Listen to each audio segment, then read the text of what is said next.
I eto, Božja providnost je htjela da nakon njegovih 40 godina svećeništva, a mojih 2 godine i 7 mjeseci svećeništva, znači stariji od mene koliko 37 i nešto godina mjeseci u svećeništvu, ja dođem ovdje u njegove rodne Dobranje i kažem koju riječ o ovoj knjizi koju ćete imati prigodu svi uzeti i koja je tako lijepa i privlačna već po svojoj nastavnici. Dakle, ova knjiga je, ja bih rekao, dar svima nama, koji nam je davao naš donivanje. Razdijeljena vidite u poglavlja, predgovor, od rijetko prezimena Čubeli, stoljeća prije preseljenja, selidba, od Zagoro Ljepalice, preko Duna do Posavine, preko Puškog Blata i Kružnice, do seljenja u Liku i raseljenja, službe i zanimanja, svećenici roda Čubelića, redovnice, sportaši i tako dalje.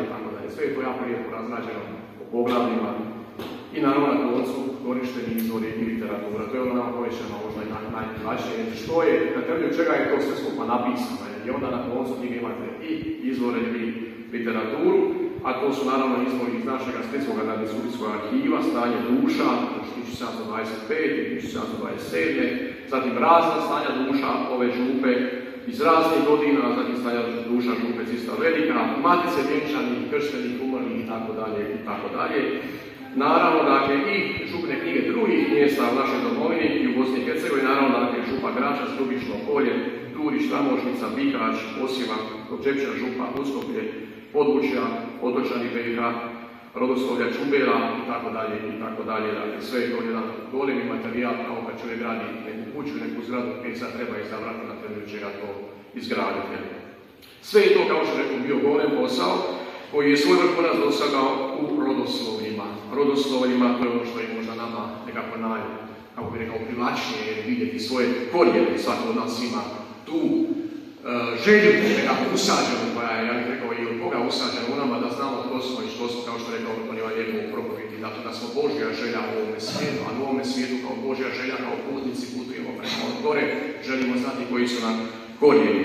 I to je ono što je on mučno, sa puno želje, puno volje, puno truda izradio i darovao na koncu ove knjige. A to koje je radio, a zaista dakle koje je radio, što se osobno uvijek, kad vidite, kad otvorite knjigu, vidite i sami, to nije nimalo lagan ni lagodan posao. Teško je šume podataka složiti razumljiv, čitat i zanimljiv tekst, a onda i tablice od onih prvih predaka, od onih prvih, rekli smo, rodonačelnika obitelji pa do dana današnjega vući to u tablicama, dakle i u njih ugraditi pomno i mukotrpno prikupljene podatke i zaključke. Naravno, dakle, koje je porijeklo roda, to nas zanima. Dakle, naravno, pratiti nosioce prezimena u doba starih i suvremenih migracija i tako dalje. Sve je to jedan veliki i ogroman posao koji imamo korištena u stranice ove knjige. Tako, dakle, možemo reći da ovdje imamo Čubeliće na okupu. To je stari rod od kojega je naš autor Doniman prati pomno i gotovo do u detalje. Povijest prezimena Čubelić i svih varijacija raznih izvedenih za toga prezimena, što se može pratiti još od razdoblja netačno-turskih ratova u 17. i 18. stoljeću. I naravno, dakle, od svega onoga što o tome govore i na koji način govore i državni i crkveni popisi.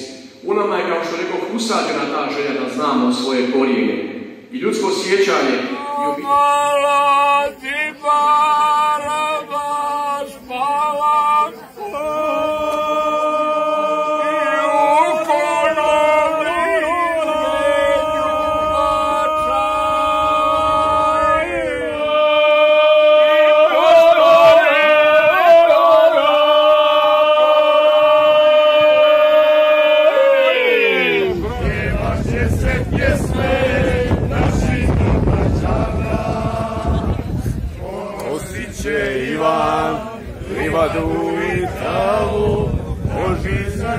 Knjigu dobreznu pravu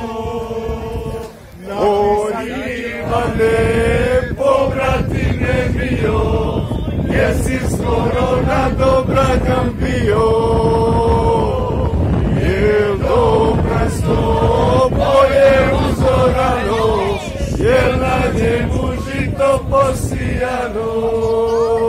Jel na njemu žito posijano.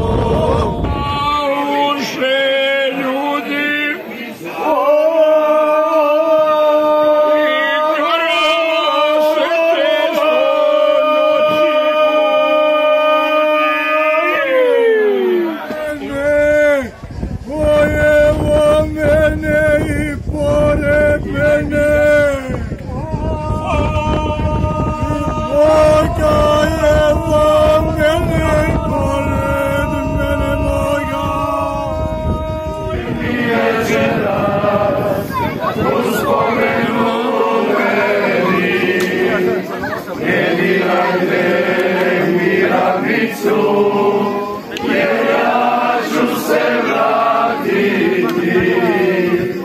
Ne dirajte mi večeras u spomenu meni. Ne dirajte mi ravnicu,